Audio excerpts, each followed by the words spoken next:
Boa noite, meus amigos. Bem-vindos ao canal Evangelho e Vida.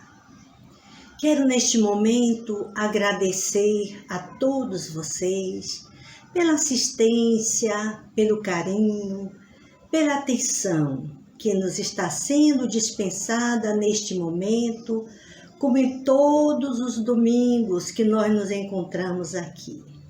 Rogamos ao Pai as bênçãos de nosso Senhor Jesus Cristo sobre os lares de todos vocês nesse instante.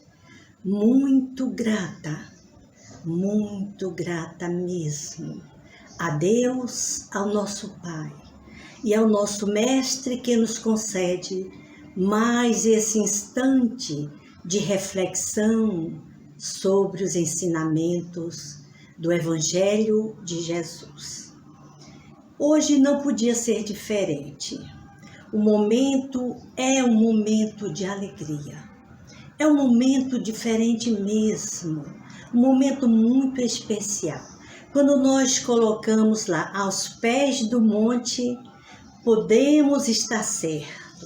Vem mais notícias boas. Desta vez nós vamos fazer, meus amigos, alguns comentários em torno do Sermão do Monte. Não foi dito ainda aqui, com certeza não, viu? Nós vamos precisar desses momentos iniciais para que a gente possa entender mais tarde a advertência que Jesus coloca para os discípulos, para os seus seguidores. Então, o Sermão do Monte, segundo Berto Roden, no seu livro O Sermão da Montanha, ele fala e ele cita este sermão, configurando como a base da harmonia espiritual. Então, diz lá o Berto Roden, esta mensagem suprema do Cristo não contém uma só palavra de colorido dogmático teológico. O Sermão da Montanha é integralmente espiritual, cósmico ou melhor, místico-ético. Observe, místico-ético. Não é uma teoria que o homem deva crer, mas uma realidade que ele deve ser. Como todos os ensinamentos de Jesus, como tudo na vida em que nós acreditamos, que nós professamos como verdades, devem ser por nós vivenciadas, experienciadas. Mais adiante, Berto Roden nos diz, a mística é o primeiro e maior de todos os mandamentos, o amor de Deus. E a ética é o segundo mandamento, o amor aos nossos semelhantes. E nesta base é possível uma harmonia universal. Com certeza, o amor a Deus sobre todas as coisas, veja bem que está lá no Sermão do Monte, né? E o amor aos nossos irmãos, ao próximo, como a nós mesmos. Assim nos ensina o Mestre Jesus. Mais adiante, no seu prólogo, Humberto faz uma chamada bastante interessante. Nada de novo, mas que convém a gente repetir. Quem são os bem-aventurados?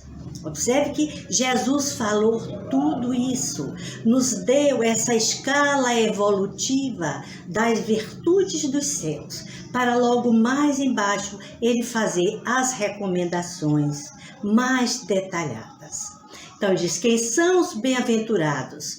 Os cidadãos do reino dos céus. São os pobres pelo espírito, são os puros de coração, são os mansos, são os que sofrem perseguição por causa da justiça, são os pacificadores, são os misericordiosos e os que choram, e os que amam os que os odeiam e fazem o bem aos que eles fazem mal.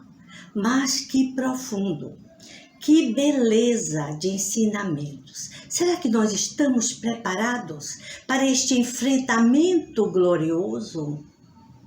Para este sublime desiderato do amor? o amor a Deus sobre todas as coisas e ao nosso próximo como a nós mesmos, se ainda não aprendemos a nos amarmos nos mínimos detalhes. Precisamos fazer todo este trabalho interior. Então, nós nos perguntamos neste momento, já que nós vamos fazer esse exercício de subida e não tem por onde não realizar, nós precisamos subir a montanha.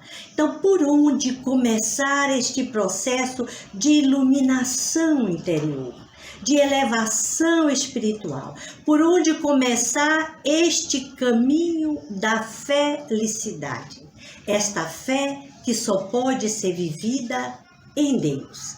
Aí Jesus nos ensina. O primeiro degrau é a humildade.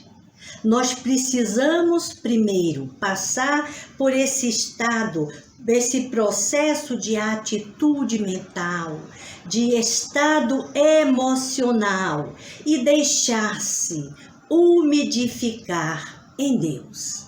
O que é este estado de humildade? Entregar-se a Deus. Nós já falamos aqui muitas vezes que este exercício de confiança e do conhecimento que vai facilitar esse nosso trabalho de entrega.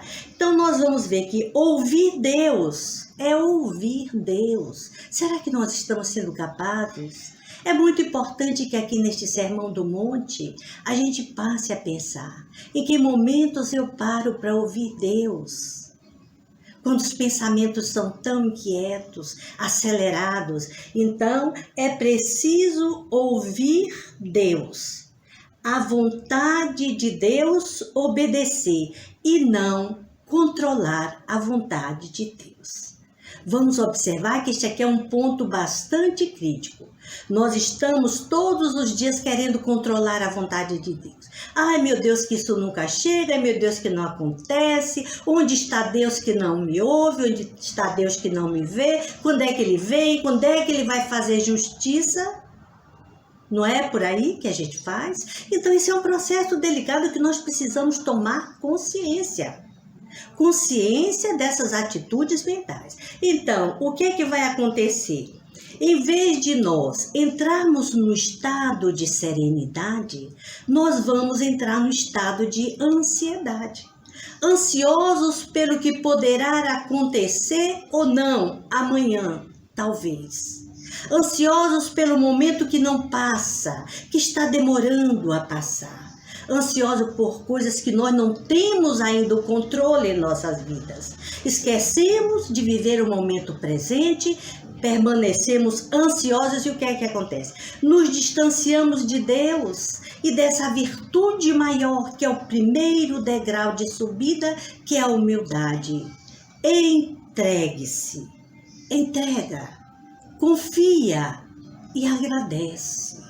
E deixa que Deus toma conta de tudo, porque nós não podemos controlar os acontecimentos.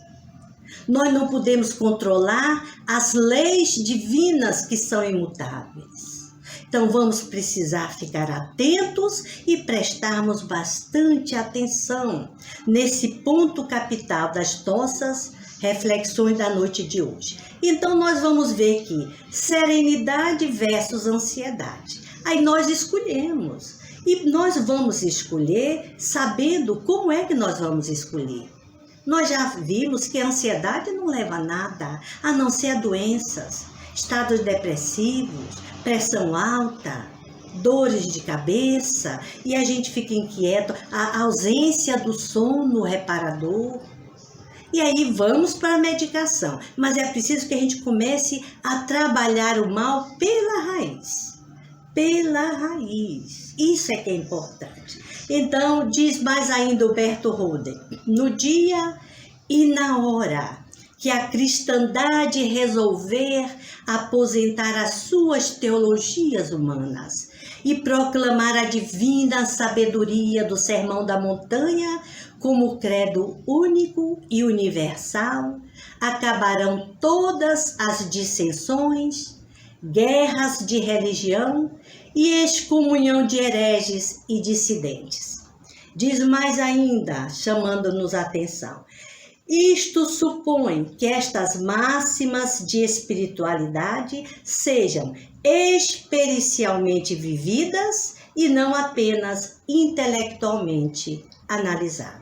Então, é o que a gente sempre faz. A gente, em vez de intuir, a gente passa a analisar, a fazer todo um trabalho intelectivo de interpretação textual, quando, na verdade, é trazer essa verdade para o nosso eu superior, esta luz interna, e fazer um trabalho de pacificação, transmutando energias que não nos favorecem, que não nos ajudam em momento algum. Mas para isso é preciso tomar consciência.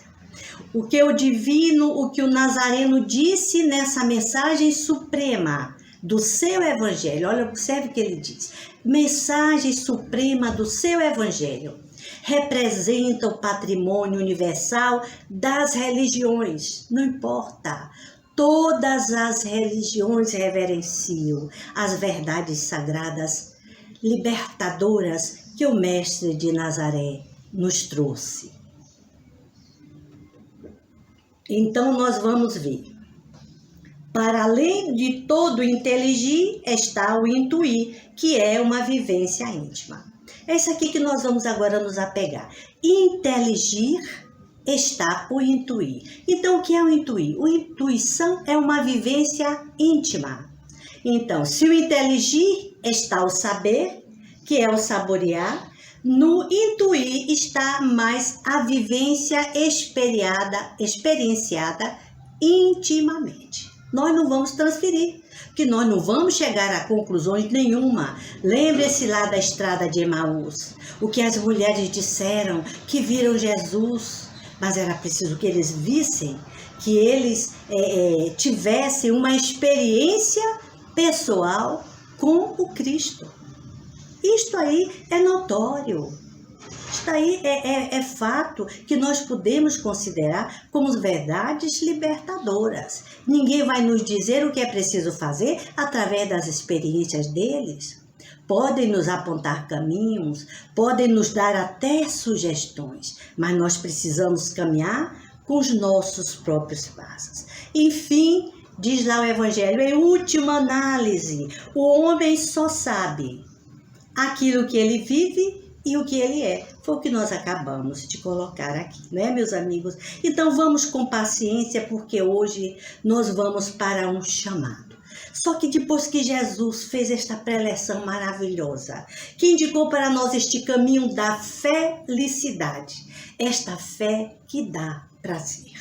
A felicidade é uma fé que dá prazer, que dá alegria. E eu não sei como até os dias atuais ainda vemos pessoas que observam e consideram a mensagem do cristianismo como uma mensagem de sofrimento, de sacrifício, de perdas, não é? E nós não nos lembramos que de fato Jesus veio trazer a alegria, a esperança, para que todos nós possamos viver em plenitude de luz.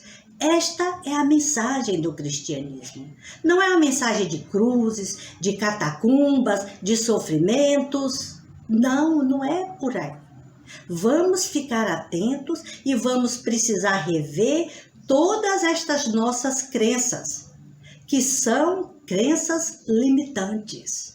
São crenças que nos limitam os passos nesse processo de subida, nesse processo de elevação superior, espiritual, moral, intelectual.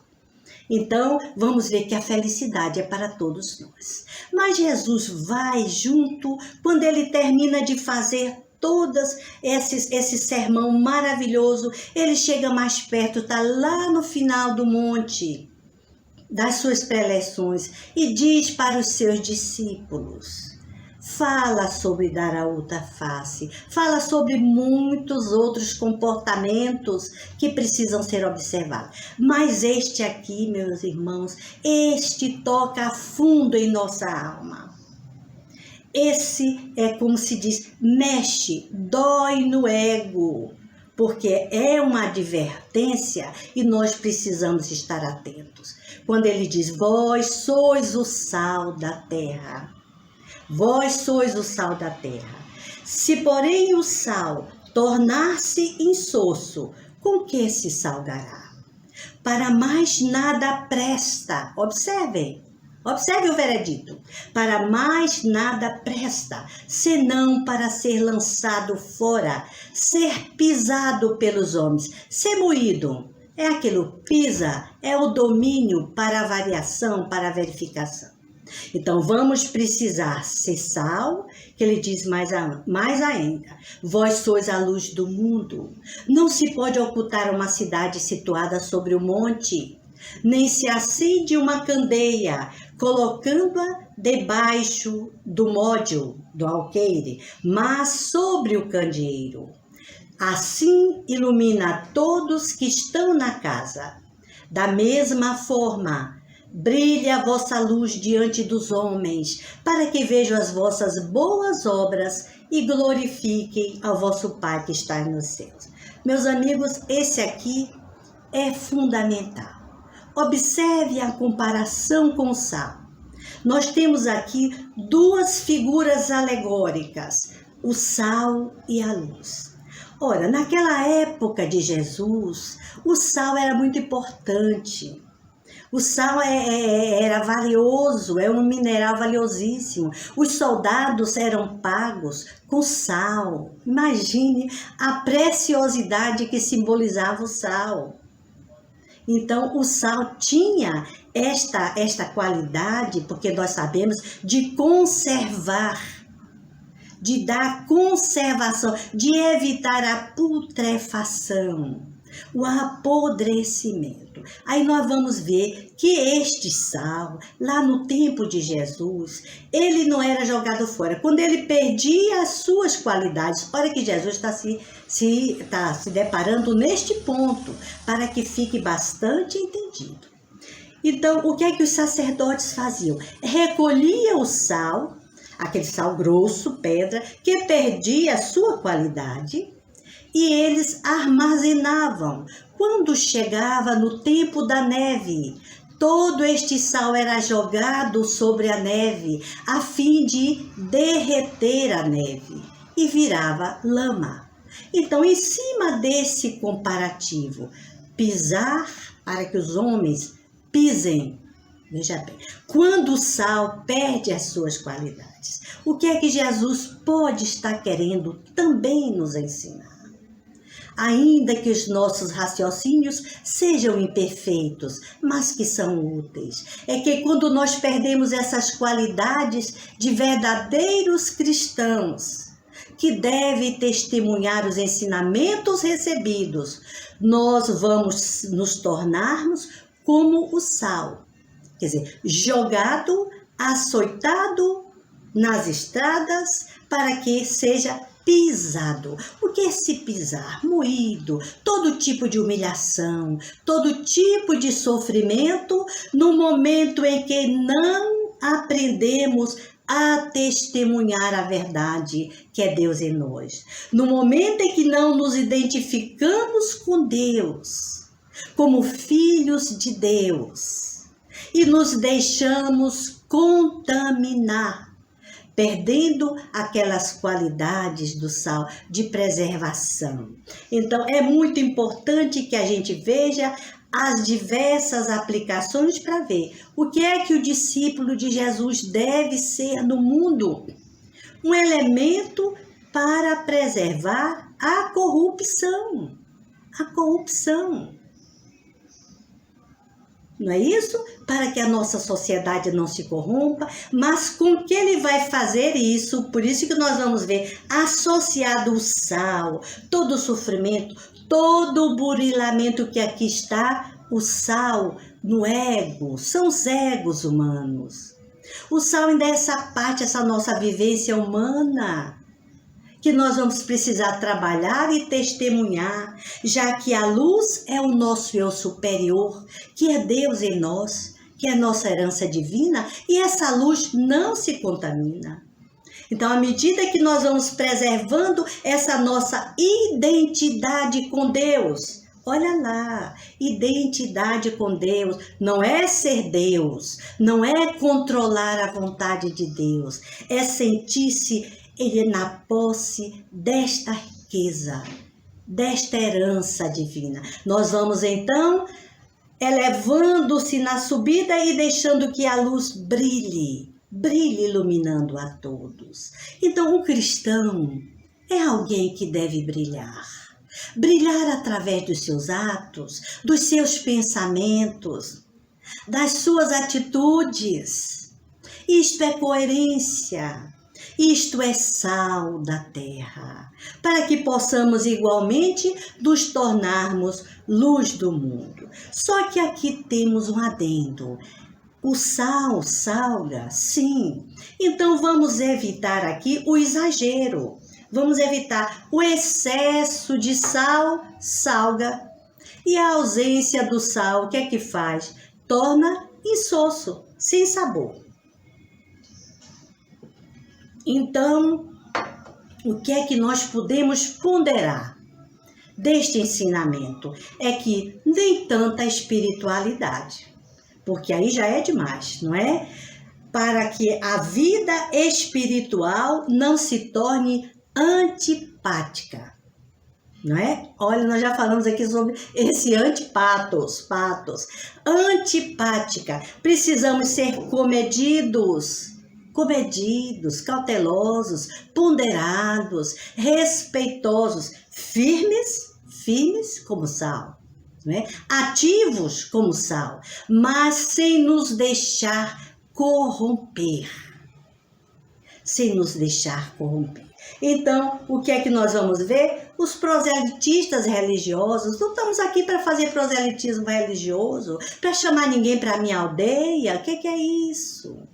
É testemunho de fé viva e atuante. Também não vamos seguir aqueles fundamentalistas. Olha, o sal já está demais. Aí faz mal. Então, observe que todo esse trabalho de Jesus está sendo bastante proveitoso, sobretudo nos dias atuais, e que os desafios se multiplicam. Os desafios estão se multiplicando cada vez mais. Mas diz mais ele ainda. Mas se o sal se desvirtuar, como se há de restituir-lhe a virtude? Nós já falamos, não serve mais para nada, a não ser que seja lançado fora e pisado aos pés pela gente, gerando toda espécie de sofrimento. Já falamos aqui dessa contextualização. Então, o que nós estamos vendo aqui é uma comparação bastante forte. Serás o sal da terra, mas cuidado ao fazer as suas escolhas, a fim de não ser despisado pelos homens, de serem submetidos e seres levados para onde nem pensaram algum dia que iria, para não visitarmos lugares que não desejamos, que a nossa estrada seja uma estrada reta, tranquila, virtuosa, porque para isso Jesus já nos deu todos os instrumentos dessas virtudes. Então nós vamos ver aqui que este eu espiritual, que é luz, é incontaminável. Mas ao mesmo tempo, essas duas dimensões que Jesus está colocando, nós somos sal da terra e somos luz do mundo. E essa luz está lá na nossa consciência. Daí a gente não se preocupar com o que falam de nós, não se preocupar se estão nos machucando, nos magoando, porque quem se magoa é o ego. Quem se magoa é o personagem que está aqui revestido ainda nesta humanidade. Porque o nosso eu espiritual, que é Deus em nós, é incontaminável. Então, ego, sal.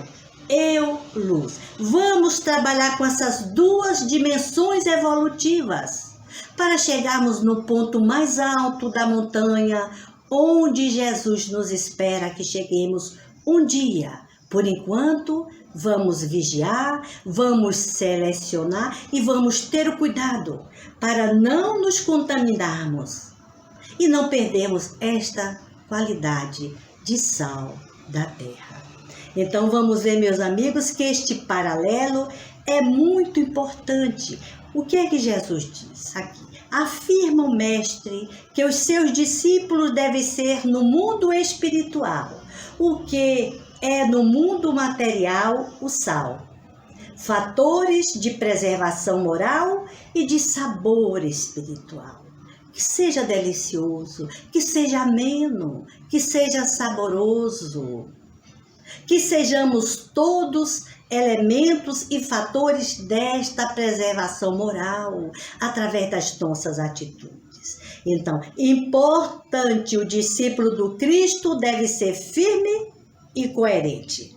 Então, ser sal incorruptível e incorrupto é o único meio para preservar os outros da corrupção.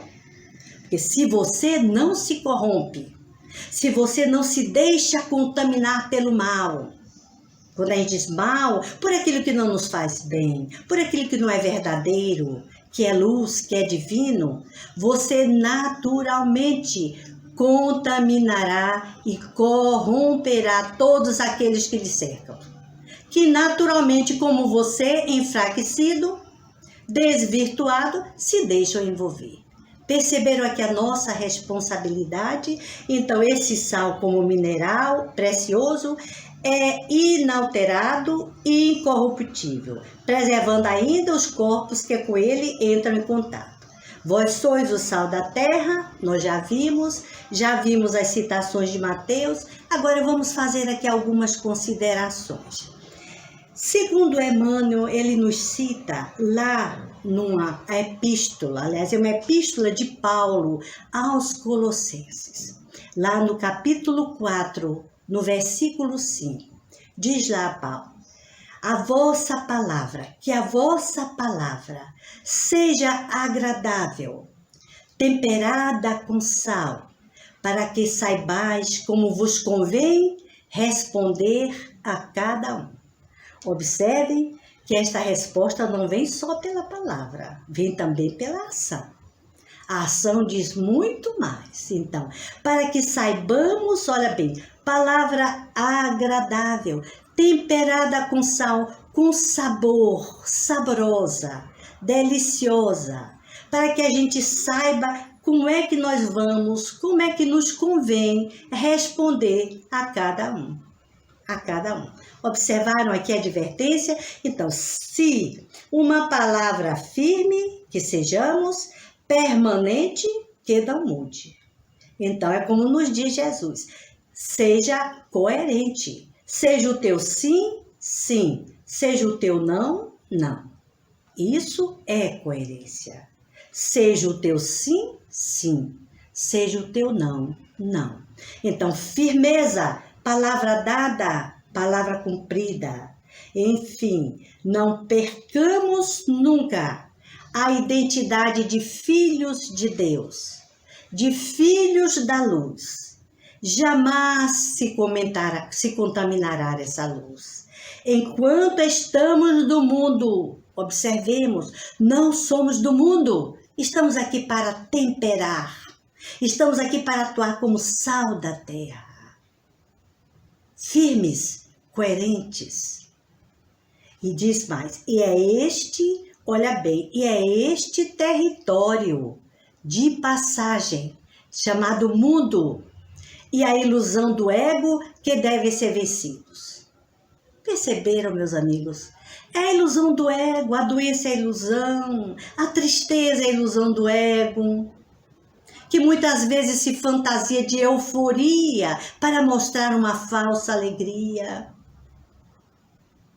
Então, é preciso que a gente passe a vencer esta ilusão, tudo aqui que é passageiro, que nós estamos aqui para isso, porque nós somos luz, luz em potência, luz coagulada no corpo físico. Nós somos luz, então vamos atualizar para que essa luz brilhe. E vai brilhar através de quê? Das nossas obras, Não são obras físicas, edifícios, casas, instituições. Não, são obras espirituais, paciência, tolerância, harmonia, né? Equilíbrio, serenidade. Estas são obras de edificação do reino dos céus em cada um de nós. Então, que brilhe a vossa luz. Passemos pelo mundo como nos diz Jesus, mas sem ser do mundo.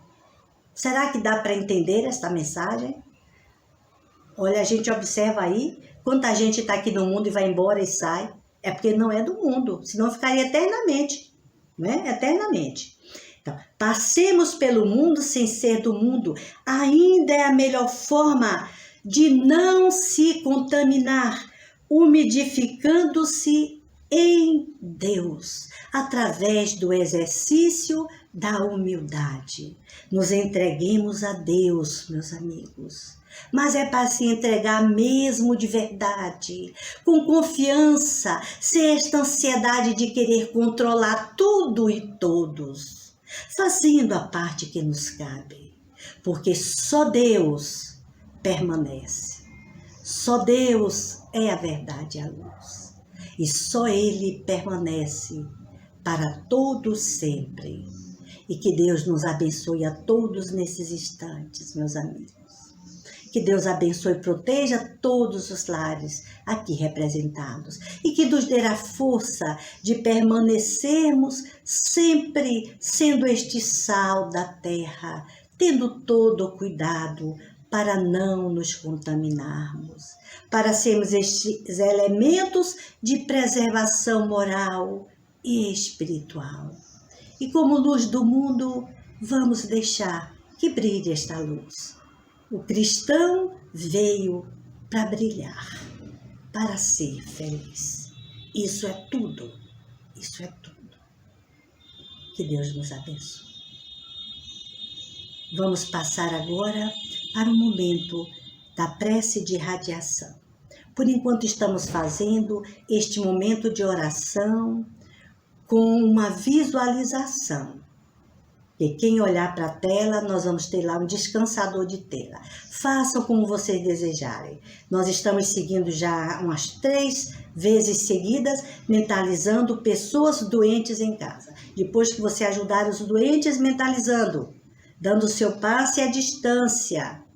Aí você vai dirigir para o universo, para onde você quiser. Vamos trabalhar com este trabalho de ajuda mental espiritual. Gratidão a todos. Se quiser, bota lá sua aguinha, faz a sua prece. Confia, porque a sua própria energia vai magnetizando ali a água. Os espíritos curadores que estão em sua casa ali, muitas vezes na família. Quantos médiuns, sensitivos curadores estão aí dentro de casa, liberando essa energia radiante de curas, de alegria. Fique em paz. Momento de oração e irradiação. Sente-se confortavelmente, feche os olhos, tranquilize-se.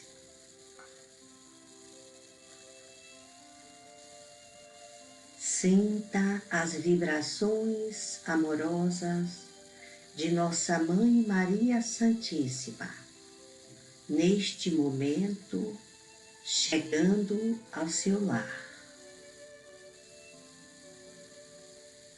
Visualize um céu azul estrelado.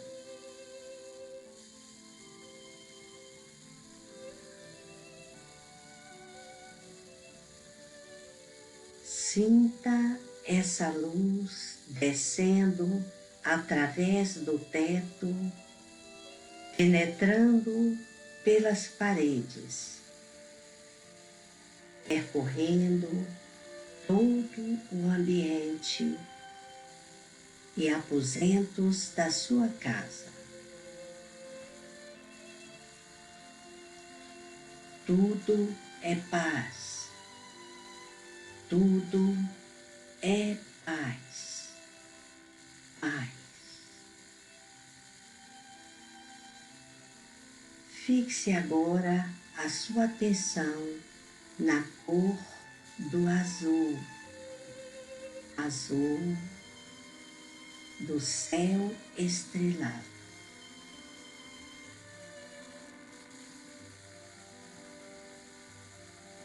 Visualize essa luz inundando todo o seu corpo. Irradia do seu coração, irradia das suas mãos.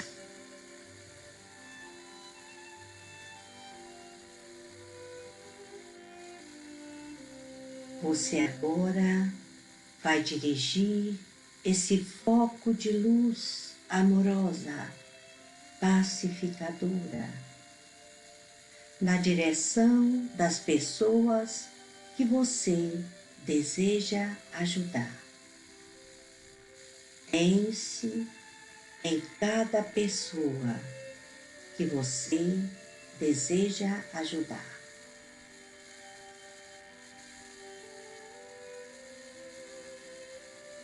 Agradeça.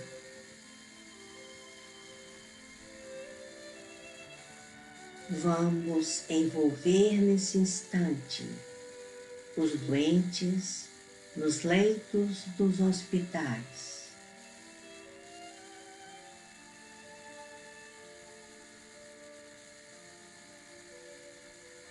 Envie sua luz para os presídios.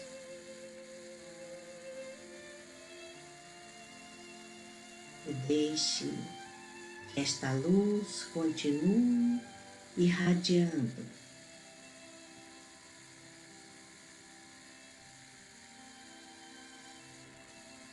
Até fundir-se no espaço infinito. Pense em nossa pátria, o Brasil. Tudo é paz, tudo é harmonia. Retorne tranquilamente ao ambiente do seu lar e agradeça a fonte divina do poder por mais este momento de luz. Gratidão. Paz e bênçãos de luz em seu lar.